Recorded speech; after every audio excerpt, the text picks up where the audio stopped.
कैसे देखें इस मार्केट को, क्योंकि एक लगातार एफआईएस की सेलिंग ना सिर्फ कैश मार्केट में बल्कि एफएनओ मार्केट में एक सॉर्ट ऑफ लीड रखा हुआ है इसने मार्केट के ऊपर। मार्केट ऊपर नहीं आ पा रहा है उसकी वजह से।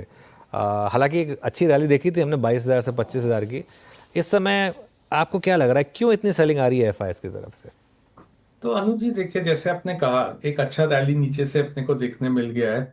10-12% नीचे से रैली आया है। तो उसके बाद एक कंसोलिडेशन फेज का दरकार है और मार्केट मेरे ख्याल से अगले थोड़े हफ्ते में वो कंसोलिडेशन फेज में घूमेगा। एक जो बड़ा इवेंट है वो है जुलाई 9 का, है ना। जो 90 दिन का जो पॉज था टैरिफ पे, वो खत्म हो रहा है। तो अभी तक तो अग्रीमेंट उनका एक ही हुआ है, क्योंकि है ना, ऐसा कहना था वो 90 दिन में 90 अग्रीमेंट हो जाएंगे। पर अभी तक तो सिर्फ एक ब्रिटेन का अग्रीमेंट हुआ है। तो वहां से कुछ अनाउंसमेंट आ रहा है कभी कि जिसने जिसका अग्रीमेंट नहीं खत्म हुआ, वापस से ना रेसिप्रोकल टैरिफ लग जाएंगे। तो उसके रनअप पे, है ना, बाजार थोड़ा सा नरम रहेगा। भारत में भी, बाकी सब, है ना, देशों में भी नरम बाजार रहेगा। यदि अपने इंडिया स्पेसिफिक या भारत स्पेसिफिक कुछ देखे, तो वैसे न्यूज सब पॉजिटिव ही है, वैल्यूएशन को छोड़ के। शायद, है ना, इस हफ्ते एक रेट कट और देखने को मिलेगा आरबीआई से। बारिश के जो संकेत आ रहे हैं वो अच्छे ही है अभी तक। तो इकोनॉमी में मोमेंटम है, लिक्विडिटी बहुत अच्छा है, आरबीआई ने बहुत अच्छा काम किया लिक्विडिटी इन्फ्यूज करने का। और जो नतीजे आए अभी कॉर्पोरेट्स के जो अभी खत्म हुए हैं, वो, है ना, ऑन द होल सरप्राइज ही रहे। वैसे, है ना, एक्सपेक्टेशन बहुत कम था, तो, है ना, 6-7% ऐसे कोई बहुत बड़ा अर्निंग ग्रोथ नहीं है, पर फिर भी देखे तो जो, है ना, पहले एक्सपेक्टेशन था एनालिस्ट का, उससे अच्छे आए नतीजे। पर ज्योति जी, एक चीज़ और, हमारी ओवरऑल वर्ल्ड मार्केट्स में प्लेसमेंट कैसी है, हमारी प्लेसमेंट इमर्जिंग मार्केट्स में कैसी है, उस पर भी मैं आपकी टिप्पणी चाहूँगा। क्योंकि अगर आप लास्ट 1 साल 1.5 साल की समय अवधि को देखें, एफ का स्ट्राइक रेट बहुत स्ट्रांग रहा है। जब जब वो इंडेक्स पे काफ़ी सब्सटेंशियल मात्रा में शॉर्ट गए, बाजार में एक पेन था, वेदर इट्स जनरल इलेक्शन, उसके बाद अक्टूबर का वो महीना, उसके बाद फरवरी, उसके बाद अप्रैल। एक बार अगेन वो सेलर हैं, बहुत स्ट्रॉन्ग सेलर है, इंडेक्स में उनकी काफ़ी शॉर्ट प्लेसमेंट है। क्या फैक्टर है जो कि एफ फ्लो को इस वक्त नेगेटिव कर रहा है? ये हमारी प्लेसमेंट वर्ल्ड मार्केट में थोड़ी नेगेटिव है, ऐसा क्या वजह, पॉसिबली क्या हो सकती है? तो इसमें ना दो कारण है। तो एक, सबसे पहले तो है जो वैल्यूएशन है भारत का। यदि अपने इमर्जिंग मार्केट के कंपैरिजन में देखे, तो भारत काफी एक्सपेंसिव है। हालांकि हरदम भारत थोड़ा महंगा रहा है। यदि अपने पिछले 20 साल में देखे, तो एक तरह से अपना ना 50 से 60% पी प्रीमियम पे ट्रेड होते हैं। पर अभी, है ना, जो ट्रेड हो रहा है वो करीब 80-85% प्रीमियम पे ट्रेड हो रहा है। तो एक तरह से वैल्यूएशन जब हम लोग रिलेटिव देखते हैं तो महंगा लगता है। यदि अपने एब्सोल्यूट भी देखें तो बाजार कोई सस्ता नहीं है, यहाँ भी अपने को थोड़ा महंगा ही लग रहा है मार्केट। तो सबसे बड़ा कारण है वैल्यूएशन, है ना, अच्छा नहीं है। दूसरा, है ना, लोग पिछले 6-8 महीने से चाइना में ना थोड़ा थोड़ा कर रहे हैं, क्योंकि चाइना मार्केट काफी अंडर परफॉर्म किया। भारत मार्केट अच्छा किया था, चाइना अंडर परफॉर्म किया था। तो एक तरह से थोड़ा पैसा सितंबर में स्पेशली अपने देखे, तो भारत का मार्केट सितंबर में पीक हुआ, चाइना का मार्केट सितंबर में बॉटम हुआ, जब चाइना ने स्टिमुलस किया। तो उसके बाद में ना चाइना अच्छा किया है, भारत खराब किया है। तो एक तरह से लोग, है ना, हो गया कि मार्केट महंगा है, इंडिया में हम लोग को लॉन्ग टर्म रहने का है, पर, है ना, अपॉर्चुनिटीज मिलते रहेंगे। जब भी नेगेटिव न्यूज आएगा, मार्केट गिरेगा, तब अपने देखे तो एफआई का बाइंग आया है। यदि पिछले 1-2 महीना में देखे तो नीचे से, है ना, जब मार्केट गिरा था तो एफआई बाइंग आया था, और उन लोगों ने काफी बाइंग किया था, फिर वापस रुक गए।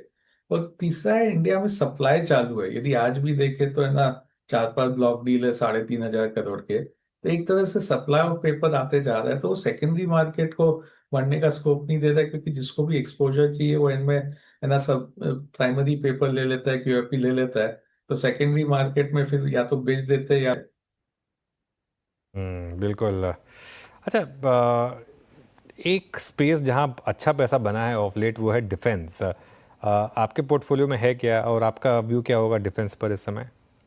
तो हम लोग के पोर्टफोलियो में ज्यादा डिफेंस कंपनी नहीं है, और उसका कारण है वैल्यूएशन। हम लोग काफी वैल्यूएशन कॉन्शियस है। तो डिफेंस में वैल्यूएशन, है ना, काफी महंगा हो गया है, काफी दानव देखे शेयर को। यदि अपने लॉन्गर टर्म देखें तो डिफेंस अच्छा है, ये कंपनीज यहाँ से बड़ी हो जाएगी, ऑर्डर बुक काफी आएंगे सबके। पर इसमें दो चीज हो जाता है, एक तो इम्प्लीमेंटेशन पीरियड जो अभी अज्यूम करते हैं वो जरूरी नहीं है वो मेंटेन होएगा। तो हो सकता है ना वो जो अर्निंग्स अपने सोचे 2 साल बाद आएगा वो हो सकता है 4 साल बाद आवे। तो जो वैल्यूएशन पे ट्रेड करता है इसमें ना काफी करेक्शन भी आते रहेंगे, तो हम लोग जनरली है ना हाई वैल्यूएशन पे नहीं लेते। जब करेक्शन आता है हम लोग का जो थ्री यूज फिलोसफी है कि जब है ना मार्केट इस पे थोड़ा नजर हटा देता है और वैल्यूएशन सस्ते होते हैं तो ही लेते हैं। पर ओवरऑल देखें तो डिफेंस कंपनी यहाँ से बड़ी हो जाएगी, तो करेक्शन में लेना चाहिए, इतने हाई वैल्यूएशन पे थोड़ा रिस्क रिवॉर्ड अच्छा नहीं रहता है। अच्छा, आपने इन्फ्लेशन के सही ट्रेजेक्टरी में होने का, आपने रेट कट होने का उल्लेख किया, आपने अच्छे मानसून का उल्लेख किया यहाँ पर। ऐसे में एफएमसीजी पर आपका टेक क्या है इस वक्त? बहुत सारे स्टॉक्स एफएमसीजी में अभी भी हैं जो कि इस दौर की लोवेस्ट ट्रेजेक्टरी में ट्रेड कर रहे हैं। वो होता है ना, यूनानी मसली सेकुलर और एक स्ट्रॉन्ग बाइंग पूरे स्पेस में वो नहीं है। इक्का दुक्का बास्केट चलती है, अदर देन दैट ऐसा कोई सेकुलर ट्रेंड नहीं है इस स्पेस में। आप एफएमसीजी पे क्या टेक रखते हैं इस वक्त? तो देखिए हम लोग का एफएमसीजी पे नजरिया 4-5 साल से नेगेटिव रहा है। उसका दो कारण है, एक तो वैल्यूएशन।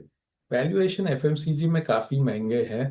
कंपनीज अच्छे क्वालिटी के हैं तो थोड़ा वैल्यूएशन प्रीमियम जस्टिफाई हो सकता है, पर जो वैल्यूएशन प्रीमियम पे ट्रेड होते हैं वो हम लोग के है ना जो भी होराइजन है उसके बाहर रहता है। तो कभी हम लोग को है ना वो वैल्यूएशन वाइज अच्छा नहीं लगता है। दूसरा है कि मेरा मानना है कि जो एफएमसीजी कंपनीज है वहाँ डिमांड ग्रोथ इतना बड़ा नहीं आएगा, क्योंकि जैसे जैसे भारत में सबके आमदनी बढ़ती है, इनकम बढ़ जाता है, पर कैपिटा इनकम बढ़ जाता है, वो है ना स्टेपल से लेके डिस्क्रेशनरी पे स्पेंडिंग करना चालू कर देते हैं। तो है ना पहले एफएमसीजी लेते हैं, पहले साबुन तेल ये सब लेते हैं, पर उसके बाद में ना लोग वाइट गुड लेना चालू कर देते हैं, ट्रैवल करना चालू कर देते हैं। जैसे अपने देखे अभी तो मोबाइल फोन सब लोग ले रहे हैं, फिर है ना एसी सब लोग लेने लग गए और ट्रैवल करने लग गए सब लोग। यदि अपने देखे तो होटल का रेट्स काफी बढ़ गया, यदि कोविड से आज तक देखे होटल रेट्स में काफी बढ़ा वो आ गया है। तो कंज्यूमर बास्केट भी है ना एफएमसीजी से छोड़ के ना कंज्यूमर डिस्क्रेशनरी पे पहुंचता है। तो हम लोग का अनुमान रहा है कि यदि कंज्यूमर खेलना है तो कंज्यूमर डिस्क्रेशनरी के थ्रू खेलना है, स्टेपल्स के थ्रू नहीं। अच्छा, आपने बात की कि अब मार्केट का फोकस होगा वो टैरिफ डील, मतलब जब वो 90 डेज ख़त्म होंगे उसके बाद क्या होगा। एक सेक्टर जहां बहुत ज़्यादा वॉलेटिलिटी रही उसको लेकर वो था आईटी। लार्ज कैप आईटी पर अब आपका क्या व्यू होगा? हम लोग आईटी पे जनरली नेगेटिव रहे हैं और अभी भी नेगेटिव हैं। तो इसके वापस दो ही कारण है, एक तो है ना जो ग्लोबल ग्रोथ है उस पर एक क्वेश्चन मार्क है। यूएस ग्रोथ में मेरे ख्याल से ना इन्फ्लेशन बढ़ेगा, इन्फ्लेशन बढ़ने के कारण थोड़ा इकोनॉमी स्लो होएगा। और है ना ये इन्फ्लेशन ज्यादा हाई रहेगा तो फेड को इतना रूम नहीं है कि जल्दी से रेट कट करके है ना इन इकोनॉमी को बूस्ट दे देवे। तो दूसरा लॉन्गर टर्म ये जो इंडियन आईटी कंपनीज है वहाँ पे एआई के कारण डिमांड ग्रोथ काफी स्लो रहने वाला है, क्योंकि एआई के कारण जितने प्रोग्रामर्स चाहिए प्रोग्राम करने को वो शायद 30% 40% कम हो जाएंगे जैसे जैसे ना एआई ज्यादा यूज होएगा प्रोग्रामिंग में। तो इसके कारण एक तरह से जो डिमांड आउटलुक है वो इतना अच्छा नहीं है। तो इसीलिए हम लोग ज्यादा है ना डोमेस्टिक प्लेस खेल रहे हैं और ये आईटी थोड़ा कम खेल रहे हैं। अच्छा, एक स्पेस और मतलब जिसको आप तीन चार भागों में बांट भी सकते हैं, ऑटो, जिस पे काफ़ी समय से हमने बात भी नहीं किया आपसे। ये भी खबर आ रही है कि मतलब टेस्ला ऑपरेशंस को इंडिया में बहुत सीमित दायरे में रखेंगे, सिर्फ 2 showrooms, no manufacturing at all. हालांकि बीवाईडी का ने जो किया अपने प्राइसेस को लेकर, वो एक और बड़ी सुर्खी थी पिछले 20-30 दिन की। ऑटो एक जैसे कि मैंने एफएमसीजी का उल्लेख किया था कि बहुत स्ट्रांग बाइंग विटनेस नहीं कर रहा है, फंसे फंसे से हैं स्टॉक इस वक्त। ऑटो में कोई कॉल लेंगे आप क्या, whether it's passenger vehicle segment, commercial vehicle segment, weather two wheeler space और टायर, कोई बास्केट जो आपको इम्प्रेस कर रही है इस वक्त? तो ये पूरे ऑटो स्पेस में हम लोग का नजर ज्यादा ऑटो एंसिलीज पे है और ऑटो ओईएम्स पे कम नजर है। ऑटो ओईएम्स पे हम लोग के काफी एक्सपोजर है, बिकॉज वहाँ दो चीज हो रहा है, एक तो है ना, कई लोग नए नए प्रोडक्ट बना रहे हैं, तो यदि ओईएम का वॉल्यूम नहीं बढ़ता है, उनका भी उस प्रोडक्ट में वॉल्यूम नहीं बढ़ता है, बट क्योंकि एक दूसरा प्रोडक्ट आ गया है तो वहाँ वॉल्यूम बढ़ना चालू हो जाता है। दूसरा आपने डिफेंस का जिक्र किए थे, तो ऑटोज में भी कई लोग, क्योंकि उनको इंजीनियरिंग की एक्सपर्टीज है, वहाँ पे ना डिफेंस में कुछ कुछ सप्लाई करना चालू कर दिया है। तो ये दो कारण है जो कि है ना, ऑटो एंसिलीज में ग्रोथ आ रहा है जबकि है ना ओईएम में ग्रोथ नहीं आ रहा है, और ज्यादा नजर हम लोग का वही है। ऑटो ओईएम में हम लोग है ना ज्यादा नजर टू व्हीलर्स पे है अभी। पैसेंजर व्हीकल्स को हम लोग बेचे हैं। सीवीज एक एरिया है जहाँ पे ग्रोथ आ सकता है, अभी काफी डिमांड नरम है, पर उस पर ध्यान रख रहे हैं। पर एट द मोमेंट हम लोग का सिर्फ टू व्हीलर्स पे थोड़ा नजर है। ओके, चलिए।